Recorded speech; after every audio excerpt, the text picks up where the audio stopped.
ရီကျင်လားရီကျင်ကဒီဗီဒီယိုကြည့်လိုက်ဗျာ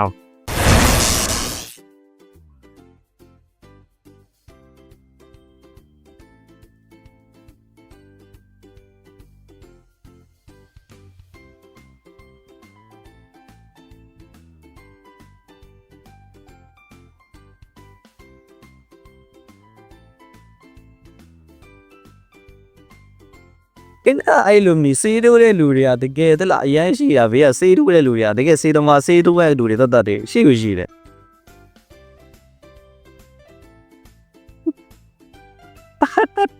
မိုက်တယ်အော်သူ exercise လုပ်တဲ့ပုံစံလေးတမျိုးလေးဟာဟောတော်မိုက်တယ်နောက် gym သွားရင်အဲ့လိုမျိုးတွေစောရမယ်စောတယ်လူဟောမစောနိုင်တော့ရီရ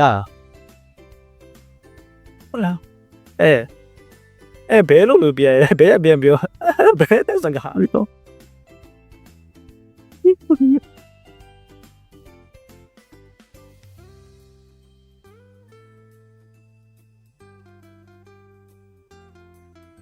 သူများရည်ရသွားပြီးတော့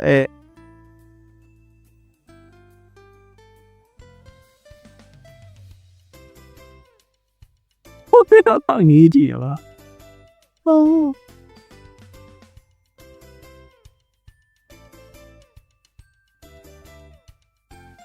သမီးအရင်မီးရောက်တော့ကောင်းမှန်းတူတယ်ဒီသမီးကသမီးကြောင်းရှင်းပြတယ်ရန်ကောင်းပါတယ်ဗော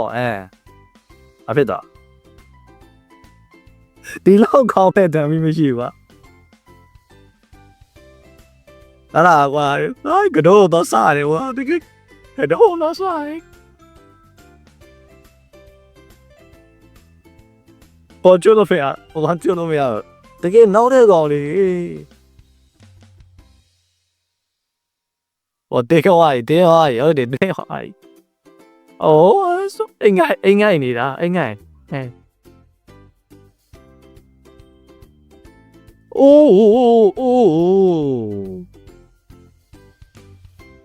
မစပင်လာကြတာဆိုင်နေလေးကိုဆိုင်ငယ်နဲ့ဝင်လာတော့အချိန်မရဘူးမတခါလေးဟောဟာအရင်လေးလို့ညာမြင်မြလို့ပါတယ်ငါစပင်ရမ်းနေချင်နေပြီလား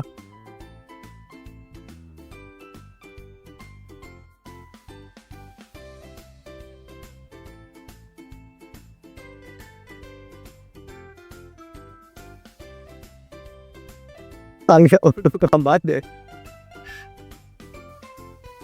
မွေးရရွာပြီဒီရန်တော့ဟောပြင်းနေဟာ